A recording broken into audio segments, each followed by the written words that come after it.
Hi all, ഇന്നത്തെ എൻ്റെ recipe തേങ്ങാപ്പാൽ ബിരിയാണിയാണ്. ഒരു കപ്പ് ബിരിയാണി റൈസ് എടുക്കുക.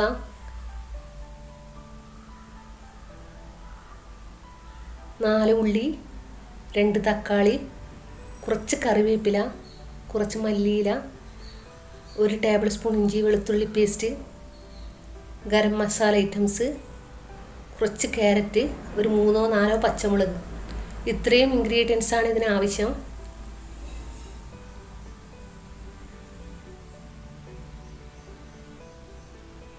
ഇത് തേങ്ങാപ്പാലാണ്. ഒരു തേങ്ങയുടെ പാല് എടുത്തത്.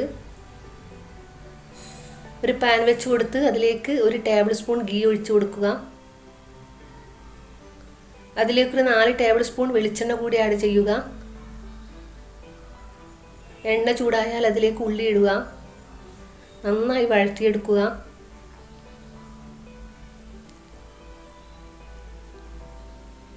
പെട്ടെന്ന് വഴറ്റി കിട്ടാൻ മസാലയ്ക്ക് ആവശ്യമായ ഉപ്പ് ഇപ്പോൾ തന്നെ ഇട്ട് കൊടുക്കുക.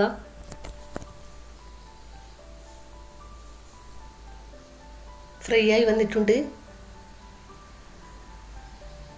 അതിലേക്ക് നമുക്ക് ക്യാരറ്റ് കൂടി ഇട്ട് കൊടുക്കാം. ഒരു ചെറിയ ക്യാരറ്റ് ചെറിയ ചെറിയ പീസാക്കിയതായിരിക്കണം. അതും വഴറ്റിയെടുക്കാം.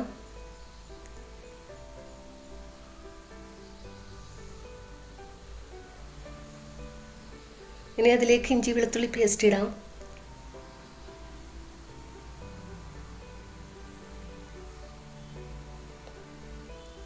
കറിവേപ്പില ഇട്ട് കൊടുക്കാം.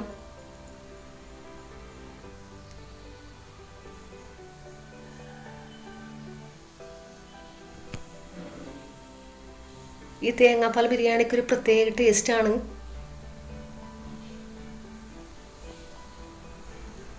പച്ചമുളക് കൂടി ആഡ് ചെയ്യാം. പച്ചമുളക് നിങ്ങളുടെ എരിവിനനുസരിച്ച് ഇട്ട് കൊടുക്കാം. ഞാനൊരു 4 പച്ചമുളക് നെടുകെ കീറിയതാണ് ഇട്ട് കൊടുക്കുന്നത്.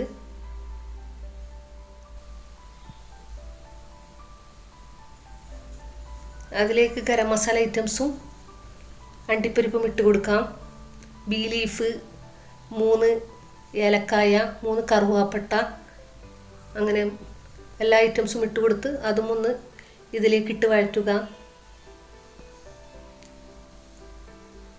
ഇത് 1/2 കിലോ വലിയ ചെമ്മീൻ കഴുകി വൃത്തിയാക്കി എടുത്തതാണ്.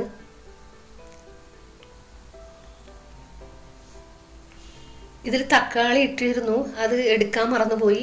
ആ 2 തക്കാളിയിൽ നേരത്തെ കട്ടാക്കിയ അത് ഇട്ടിട്ട് ഒരു 5 മിനിറ്റ് ലോ ഫ്ലെയിമിൽ മൂടി വെച്ച് കൊടുത്തിരുന്നു. തക്കാളി നന്നായി വഴറ്റിയിട്ടുണ്ട്. അതിലേക്ക് 1 ടേബിൾ സ്പൂൺ കുരുമുളക് പൊടി,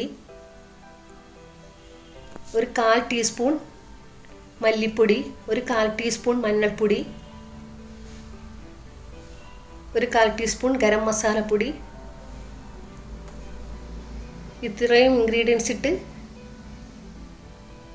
ഒന്ന് ഇളക്കിയെടുക്കുക. ഇനി അതിലേക്ക് നമുക്ക് ചെമ്മീൻ ഇട്ട് കൊടുക്കാം.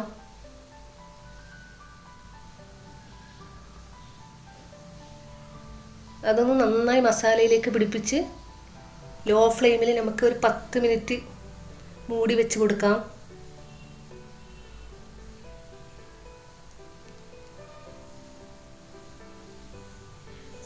ചെമ്മീൻ നന്നായി വെന്തിട്ടുണ്ട്. തക്കാളി, മസാല ഐറ്റംസും ചെമ്മീനൊക്കെ നന്നായി വഴറ്റിയെടുത്തിട്ടുണ്ട്. ഇനി അതിലേക്ക് തേങ്ങാപ്പാൽ ഒഴിച്ച് കൊടുക്കാം.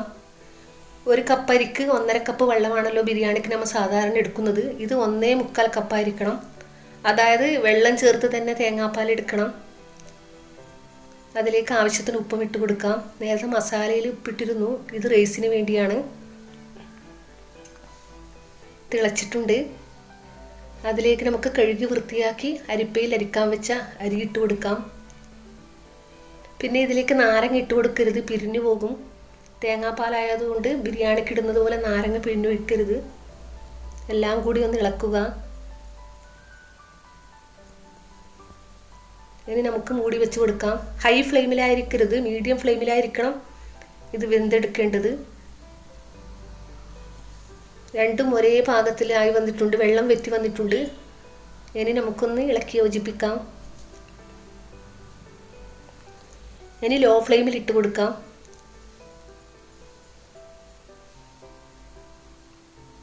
ഒരു 2 മിനിറ്റിന് ശേഷം തുറന്ന് നോക്കാം. ഒന്നുകൂടി ഇളക്കി ഒന്നുകൂടി മൂടി വെച്ച് കൊടുക്കാം. ഈ വീഡിയോ ഇഷ്ടപ്പെടുകയാണെങ്കിൽ സബ്സ്ക്രൈബിൻ്റെ കാര്യം മറക്കരുത്. കൂടെ ആ ബെല്ലൈക്കണം. പിന്നെ ഫാമിലിക്കും ഫ്രണ്ട്സിനും ഒക്കെ വീഡിയോ ഷെയർ ചെയ്ത് കൊടുക്കാനും മറക്കരുത്. ഇനി ഒന്നുകൂടി മൂടി വെച്ച് കൊടുത്ത് 2 മിനിറ്റിന് ശേഷം ഒന്നുകൂടി തുറന്ന് നോക്കാം. 3 പ്രാവശ്യമേ ഇളക്കി കൊടുക്കാൻ പാടുള്ളൂ. ഞാൻ എല്ലാ വീഡിയോസിലും ഇത് പറയുന്നതാണ്.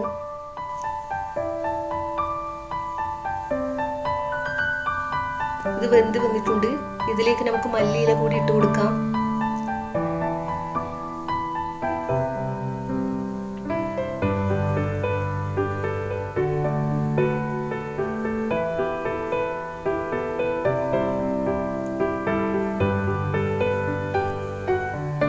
ഇനി നമുക്കിത് മാറ്റി ലോ ഫ്ലെയിമിൽ ദോശക്കല്ല് വെച്ച് കൊടുക്കാം. എന്നിട്ട് അതിൻ്റെ മുകളിലേക്ക് ഈ തവ വെച്ച് കൊടുക്കാം. ഒരു 10-12 മിനിറ്റിന് ശേഷം നമുക്കിത് തുറന്ന് നോക്കാം. പിന്നെ ഈ ഹോൾസിൽ എന്തെങ്കിലും തിരികെ കൊടുക്കണം. മൂടിക്ക് ഹോൾസ് ഉണ്ടെങ്കിൽ മാത്രം. ഒരു 12 മിനിറ്റ് ആയിട്ടുണ്ട്. നല്ല സ്മെല്ലൊക്കെ വരുന്നുണ്ട്, തേങ്ങാപ്പാലിൻ്റെയും ചോറിൻ്റെയും ഒക്കെ. ഇതുണ്ടാക്കിയാൽ നിങ്ങൾക്ക് ഉറപ്പായി ഇഷ്ടപ്പെടും. അത്ര ടേസ്റ്റാണ് ഇതിന്.